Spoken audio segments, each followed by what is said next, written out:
Hey guys, welcome back. What I'm doing today, Scott here. What I'm doing today, which I haven't done in quite a while, I'm going to do a what is style.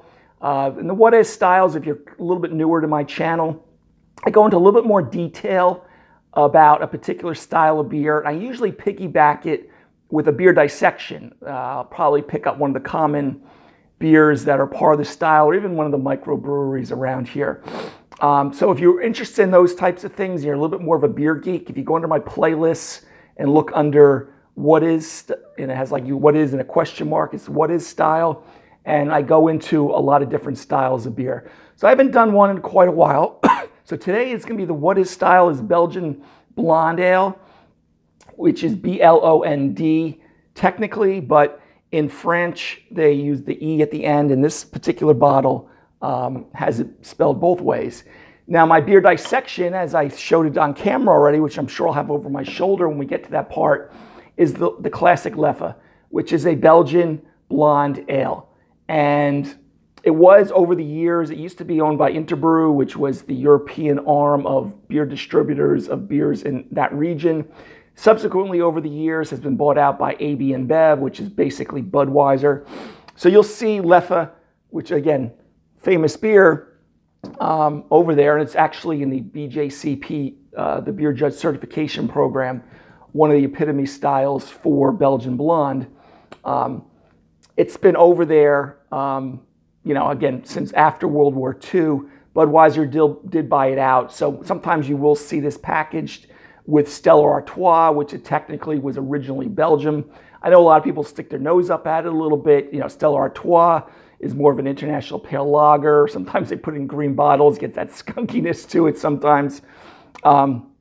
This one being the other Belgian version. So they're both technically Belgian beers, but because it is Budweiser, a lot of people just maybe don't respect it as much. But this is a style of beer over in Belgium.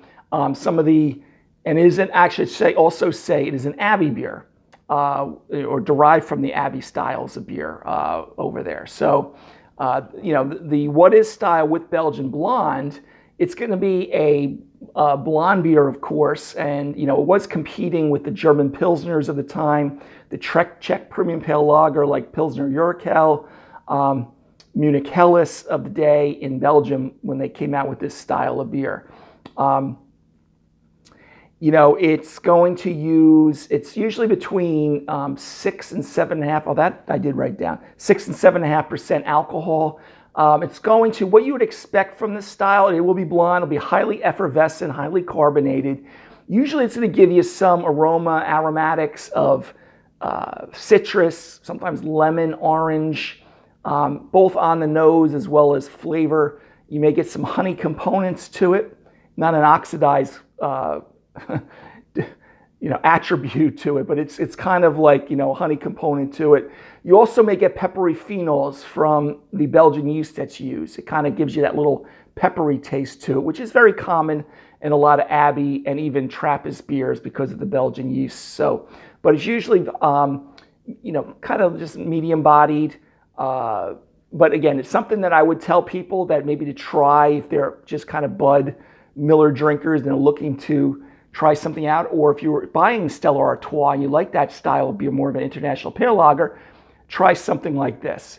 So again, highly carbonated, 6-7.5% alcohol.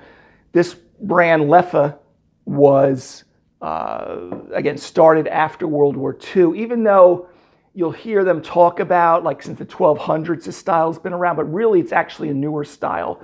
If you want to say, 70 years or whatever World War II's been around. I won't do my math in my head on how long World War II was. But it is a Belgian style beer, blonde version. Peppery, citrus, blonde, highly carbonated, highly effervescent, usually very, quaffable, just kind of medium bitterness that you'd usually get from this style of beer. So anyway, that's a little bit about the what is style, about Belgian Blonde. And it's kind of like a Belgian Double too, which is more of a Trappist style of beer, that isn't only made by Trappist. Some Abbey breweries over there make it too. But it's more of the blonder version of that, because the double will be a darker beer, maybe have a little more darker fruit character to it, caramel, toast, like I said, dark fruit, raisin, fig. This is going to be drinking more, again, more citrus, lighter, a little more like a Belgian Golden Strong than a Belgian Double. Okay, so again, the what is style today was Belgian Blonde. So let's get into this particular beer and take a look at it. But remember, Leffe, okay, if I'm pronouncing it right, or I've been mispronouncing it for years. Again, the style's 6 to 7.5. This one in particular is 6.6. Okay, so kind of right in the mid-range. And there are other ones out there. I'm trying to remember other styles. Affligman, I think it's called, is one of the other beers that makes a blonde, or breweries that makes a blonde ale. Some of the Trappist monasteries, you'll see singles. That's a lot of times will be closer to a Belgian blonde beer. Okay, so let's crack this bad boy open and take a look at it.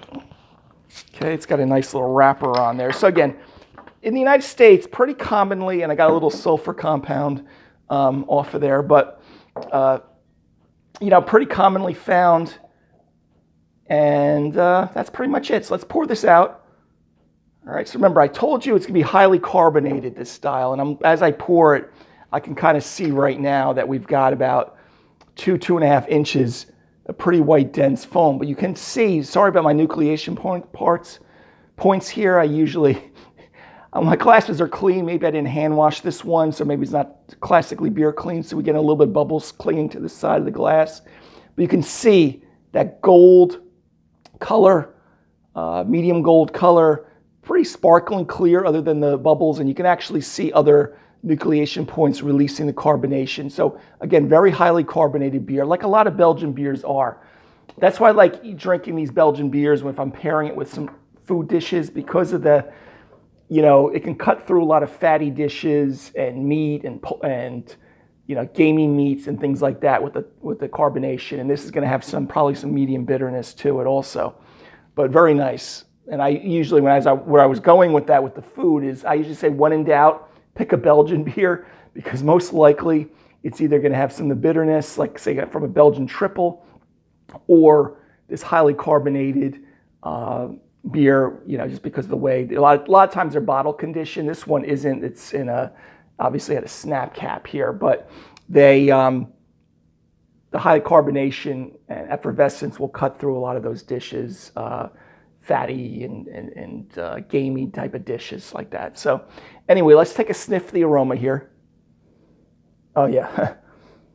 I get the citrus, the fruit, it's kind of like an orange zest and lemon, but one of the other things which is very classic of Belgian beer, as I said, you get the phenolic quality of like pepper, which again, you'll see in a lot of your delirium tremens, your Belgian Golden Strongs, your Belgian Dark Strong beers, a lot of your Trappist beers, you get kind of that peppery component.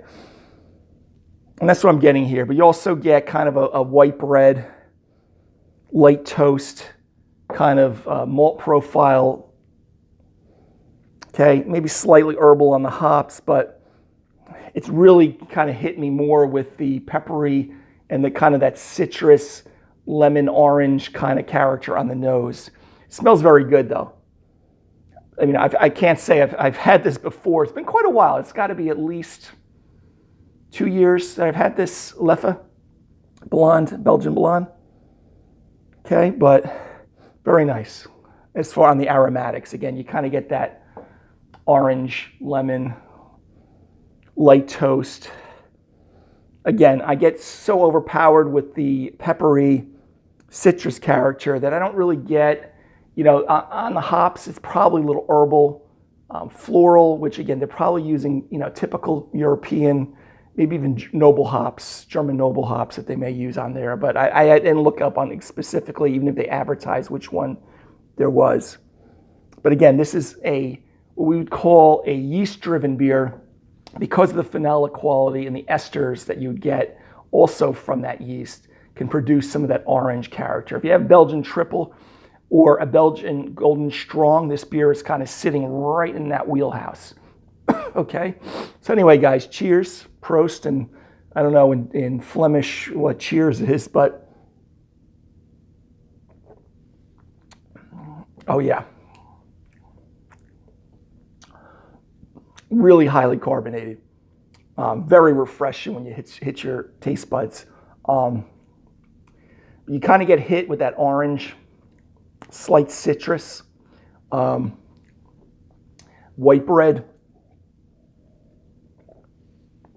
light toast. As I'm letting the aftertaste set in, I get a little more of the pepper, vanilla quality to it. But don't get too fooled by it, because you will get a lot of vanilla character from the pepper, but you also get the ester component again, mainly because of the yeast, contribution to the beer. Really nice though. Just what I remember from it. It's just kind of a very easy drinking. Has a lot more character than an international pale lager like your Heinekens and your Stella Artois, which is also Belgian, St. Pauli Girl, things like that. Has a lot more carbonation than that also, especially compared to, American lagers, American light lagers. But the bitterness, it's kind of medium, moderate bitterness. Again, on the aftertaste, I get that esters comes out, the phenols come out. You get that little bit of that citrus, lemony, orange kind of mottled mixture, on your taste buds. It kind of gets a little creamy on the back end also, even though it's a lot more of a carbonic bite on the front end, which is very crisp, but very refreshing. Again, if you were someone that really enjoyed, American lagers, and you got a pack that had the Stella Artois, because Stella Artois would be closest thing to some of those American lagers, I would try this out. But I want you to understand what you're tasting. It's going to look very similar to, your Budweiser, your Millers, your International Pale Lagers, your Heinekens, and things like that in the glass.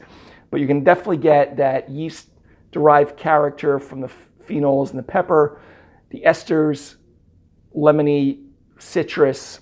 But the malt profile, again, is still going to be kind of light, like those International Pale Lagers. Light toast at the very most, as I rhyme there, okay? But very refreshing beer. It is a little higher in alcoholic strength. I'm not getting any burn. Okay, this one particularly is at 6.6, I think I said. Even though the style will start pressing that burning character. Usually around 7.5, I start getting it. The range can go from 6 to 7.5%, but I'm not getting any of that in this beer, the Leffe here Blonde Ale. Okay. Really nice, very easy drinking, but definitely more body than those other styles of beer, the International Pale Lagers. So it definitely has a little more oomph to it.